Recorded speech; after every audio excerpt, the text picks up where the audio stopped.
총장님 안녕하십니까? 예, 안녕하십니까? 네, 이렇게 총장님을 처음 뵈니 너무 멋지셔서 네. 제 마음이 설레이는데요. 아유, 감사하고 영광입니다. 네, 저희 인천경제TV 임경희가 간다에 네.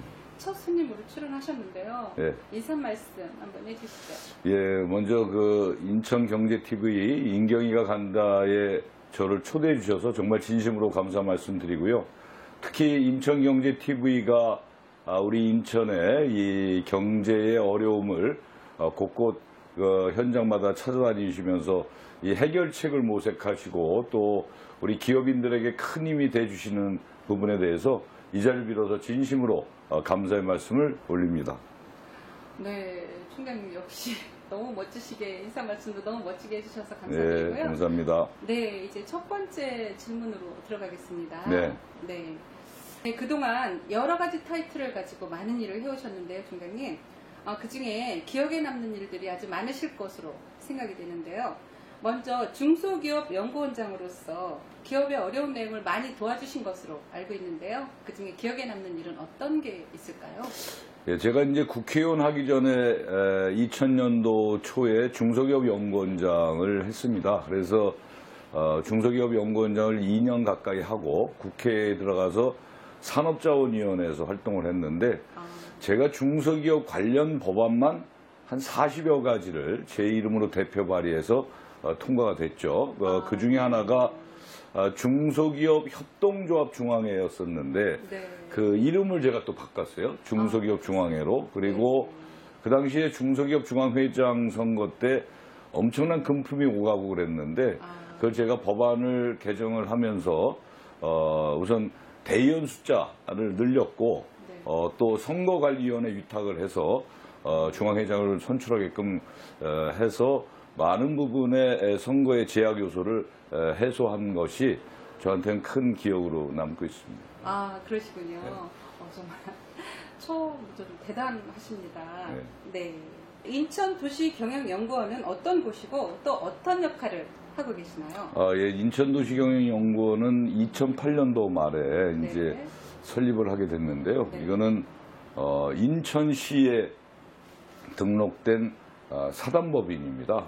그래서 인천이라고 하는 이 도시를 어떻게 앞으로 바꿔나가면 좋겠는가라는 부분에 대해서 이제 연구도 하고 발표도 하고 세미나도 열고 이런 역할을 하고 있습니다. 그래서 특히나 이제 우리 수도권 쓰레기 매립지에 관련된 부분도 하고 또 환경의 오염에 대한 부분도 하고 또 제가 여기서 또 주장했던 거는 인천이 지금 한 300만 되잖아요. 그런데 이걸 한 500만 정도로 늘려야 된다. 왜 그러냐면 이제 앞으로 세계는 국가와 국가 간의 대결이 아니고 경쟁이 아니고 도시와 도시 간의 경쟁이라고 저는 보고 있습니다. 그래서 우리 인천과 중국의 상해 또 일본의 도쿄 뭐 프랑스의 파리 뭐 이렇게 해서 인천과 각국의 도시 간의 경쟁이 되기 때문에 그러려면은 보통 한 500만에서 1000만 정도의 인구가 돼 있는 도시가 아주 잘 살고 굉장히 경제적으로도 활력이 있어요. 그래서 이 또 1000만이 넘어가 버리면 또 비대해져서 도시의 기능을 제대로 잘 못하니까 우리 경기도 같은 경우에는 1300만 가까이 되거든요. 그래서 오히려 경기도의 일부를 떼어서 인천에 붙여서 인천이 300만이 아니라 500만 정도로 가서 자급자족 도시로서의 기능을 해야 우리 한국의 거점 도시로서 역할을 할 수가 있다. 그래서 예를 들면 우리 부천이라든가 시흥이라든가 김포 여기를 인천 인근에 있는 도시를 인천에 편입을 해서 500만의 경쟁력 있는 자급자족 도시로 가자. 이런 걸 이제 도시경영에서 제가 발표도 했고 이런 활동을 합니다. 그래서 제가 여기서 이사장을 맡다가 이제 상임 고문으로 이제 자리를 옮길 예정에 있습니다. 국회 미래연구원 등 정말 엄청난 실적을 거두셨습니다. 이에 대해 말씀해 주십시오.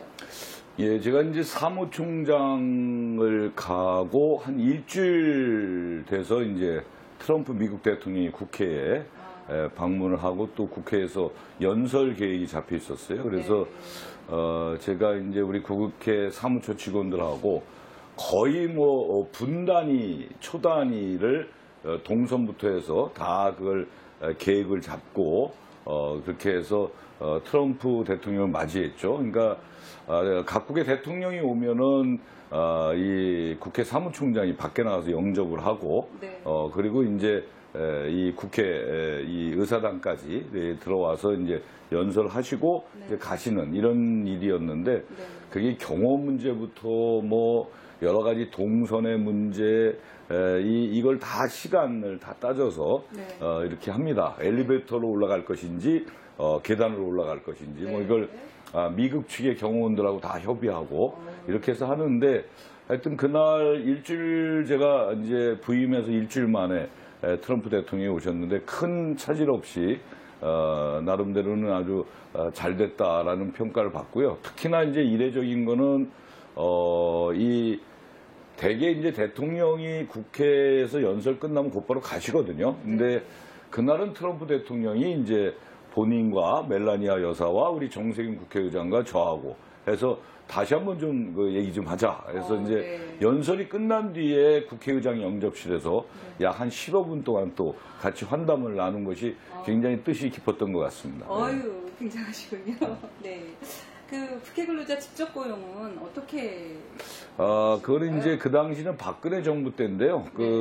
제가 이제 국회 근로자 직접 고용할 때는 사무총장 전에 정세균 국회의장 비서실장 시절이었습니다. 그때 이제 우리 국회에 있는 미화원 분들이 대개 위탁 고용된 분들이에요. 그래서 간접 고용이죠. 그래서 이걸 이제 직접 고용, 직고용으로 바꾸자. 그래서 우리 정세균 국회의장께서 개원사에서 이 직접 고용을 하겠다라고 아예 약속을 했고요. 그거를 이제 직고용으로 가려고 하는데 그 당시 박근혜 정부는 굉장히 반대를 했죠. 왜냐하면 그 노동 철학이 달라진다. 직고용했을 때는 물론 예산이 더 들어가는 건 아니었어요. 그러니까 예산의 비목만 변경하는 것임에도 불구하고 굉장히 난색을 표명했죠. 그래서 우리 의장님께서 이 기재부총리하고도 얘기를 했고 또 저도 기재부의 이 차관 또 예산실장 뭐 다 얘기를 해도 잘 안 되는 거예요. 그래서 제가 의장님한테 건의를 했죠. 이게 안 되면 우리 예산을 올리지 맙시다. 이거는 이 직접 고용이라고 하는 것은 우리가 당연히 해야 되는 거다. 왜 그러냐면 국회가 있는 한 국회의 청소 미화 이 부분은 안정적 직업으로 가야 됩니다. 이게 무슨 이 들쑥날쑥하는 그런 게 아니라 항상 국회는 깨끗하게 해야 되는 거니까 그래서 직고용으로 반드시 가야 된다는 걸 강조를 했고 그래서 예산을 우리가 안 올리겠다 하니까 그 당시에 이제 기재부 차관 또 예산실장이 그날 이제 예산 올리는 날인데 11시까지 안 된다 그러다가 오후 3시에 이 비목을 변경해서 직고용 체제로 가겠다 해서 그날 8시에 예산이 올라가서 통과된 그런 기억을 하고 있습니다. 그래서 그 뒤에 또 제가 사무총장이 됐을 때는 이제 문재인 정부 때 제가 사무총장을 했는데 그때는 이제 쉽게 됐죠. 그러니까 처음에 저희가 202명을 직고용했고 그 뒤에는 68명을 직고용해서 총 270명을 직고용했는데 그때는 좀 쉽게 직고용을 했습니다. 그래서 굉장히 제가 이 정치라면서 보람이 있었던 일 중에 하나다 이렇게 말씀드리고 싶습니다. 그러게요. 정말 대단하십니다. 그 국회 미래연구원에서는 또 어떤 이 국회 미래연구원은 이제 정세균 의장님 전부터 미래연구원을 하려고 했는데 그게 잘 안 됐어요. 네. 이제 각 당의 반대도 있었고 근데 이게 이제 미래연구원은 뭐냐면 국회가 단기적인 정책 과제나 이 예산만 가지고 움직일 것이 아니고 국회도 중장기적으로 국가의 미래에 대해서 고민도 하고 연구도 하고 계획을 세워야 되겠다. 그래서 국회에도 이런 연구원이 하나 필요하다 해서 이제 시작이 된 거죠. 그래서 이제 미래연구원을 만들기 위해서 제가 국회 운영위원회 소속의 국회의원들을 다 일일이 만나고 설득하고 이렇게 해서 제가 사무총장 때 국회 미래연구원이 이제 통과가 돼서 지금 이제 미래연구원이 잘 운영되고 있습니다. 아이고, 그러시군요. 네. 네. 현재 기업의 체감 경기가 바닥이라고들 얘기들 많이 하시더라고요. 근데 총장님께서는 이를 해결하기 위한 방안으로 어떤 것이 있다고 생각하십니까? 예, 우선 이제 제가 우리 대한민국 경제를 들여다보면 그 일본이 92년도부터 이제 GDP 3만 불 시대를 가고 있는데 아직도 3만 불 시대에 있거든요. 그러니까 그 얘기는 뭐냐면 일본 경제가 20년 이상을 거의 뭐 정체하다시피 하고 있는 굉장히 어려운 여건 속에 있어요. 그러니까 우리 경제도 보면 우리 대한민국 경제 성장률을 보면 이제 역대 정권을 보면은 계속 떨어지고 있는 추세예요. 이 경제 성장률이. 그러니까 경제의 구조의 문제가 굉장히 전 중요하다. 그러니까 그동안에 대한민국이 수출 지향적으로 갔다면 이제는 내수를 안 들여다볼 수가 없는 그런 상황이거든요. 중국하고의 관계도 그렇고 일본하고의 관계도 그렇고 중국 같은 경우는 우리가 많이 수출을 했는데 이제 자기들도 기술 선진화가 되면서 수입이 줄게 되는 거 아니겠어요? 그래서 저는 우리 대한민국 경제의 구조를 잘 살펴야 된다. 그러려면 이제 그 내수 경제도 우리가 관심을 가져야 되고 또 그렇게 가야 된다라고 보는데 세계 경제 대국들을 보면은 10위권 안에 있는 나라를 보면 보통의 인구가 8천만 이상이 돼요. 그래서 우리나라 5천만, 북한 3천만. 그래서 저는 우리 대한민국 경제의 활로는 바로 남북한의 경협에 중요한 초점이 있다. 그래서 물론 어려운 상황에 있긴 하지만 남북 경협을 어떻게든지 우리가 최선을 다해서 이게 우리가 이제 앞으로도 거기에 온 열정을 다 쏟아야 되고 또 하나는 이게 이제 그동안에 우리가 미국, 일본, 중국하고의 관계였다라고 한다면 이제는 경제 외교의 다변화가 필요하다. 그래서 우리가 이제 흔히 얘기하는 이 신북방, 신남방 이런 경제 외교의 다변화. 그래서 인도라든가 인도네시아 이런 쪽에 우리가 다변화를 꾀해야 되고 또 북방 쪽으로는 중앙아시아 쪽을 통한 그런 경제의 수출 이런 것들을 다변화시켜야 된다. 그리고 우리 내부에 들여다보면은 제가 이제 지역에 골목골목 다녀보면 정말 힘들어 하거든요. 이 소기업 소상공인 특히 자영업자 하시는 분들이 굉장히 힘들어 하는데 정부 정책도 그야말로 현장의 목소리를 제대로 들여다보는 그래서 현장의 애로사항을 실질적으로 지원할 수 있는 그런 대책 마련이 굉장히 시급하다 이렇게 생각을 합니다. 네, 그래서 이제 우리나라가 이제 내수 경제를 진작하는 이런 방법으로 가야 되고 우리가 일본은 그렇게 되기 어렵지만 우리는 아직도 이 팽창 경제를 할 수 있는 틀이 있습니다. 그게 바로 이 북한하고의 남북 경협을 통해서 이 북한하고의 경제 구조의 틀을 다시 짠다면 저는 우리 대한민국 경제의 활성화를 얼마든지 꾀할 수 있다 이렇게 생각을 하고 있습니다. 그리고 우리 정부도 그동안에 이제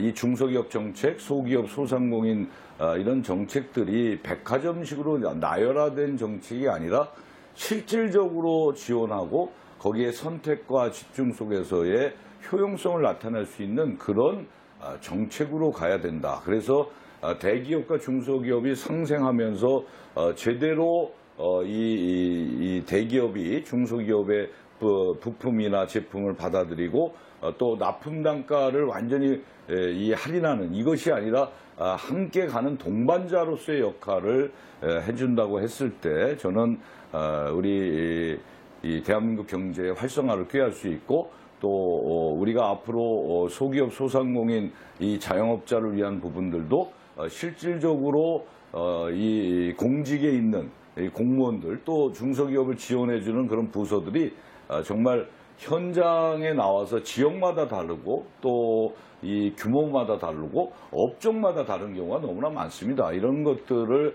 체계화시켜서 제대로 지원해 줬을 때 저는 우리 이 지역의 상권과 또 중소기업이 활성화할 수 있는 그런 이 경제의 틀을 만들 수 있다 이렇게 생각합니다. 네, 아주 따끈따끈한 소식인데요. 특히 이번에 민주당 인천시당 일본 경제 침략 대책위원장을 맡으셨는데요. 이 부분에 대해서도 말씀해 주시겠습니다. 예, 오늘이 경술국치 109년이 되는 날이고요. 어저께가 화이트 리스트 배제가 돼서 첫 번째 시작되는 날입니다. 일본이 우리 한국하고의 과거사 속에서의 본인들의 잘못을 사과를 안 하고 오히려 경제 보복으로 지금 가고 있습니다. 이참에 저는 위기가 기회라고 생각을 합니다. 그래서 우리 인천의 대기업들을 제가 요즘 찾아다니면서 일본에서 수입하는 부품이나 소재나 이런 것들을 좀 리스트업을 해서 우리 국내 중소기업들이 만들 수 있는, 그래서 그 대기업이 납품을 받을 수 있는 그런 구조로 가야 된다. 그게 오히려 위기가 기회를 낳는 것이 아닌가 이렇게 생각을 하고요. 네. 어저께 마침 문재인 대통령께서 앞으로 이런 부품 소재 산업에 대한 이 R&D 연구개발을 위해서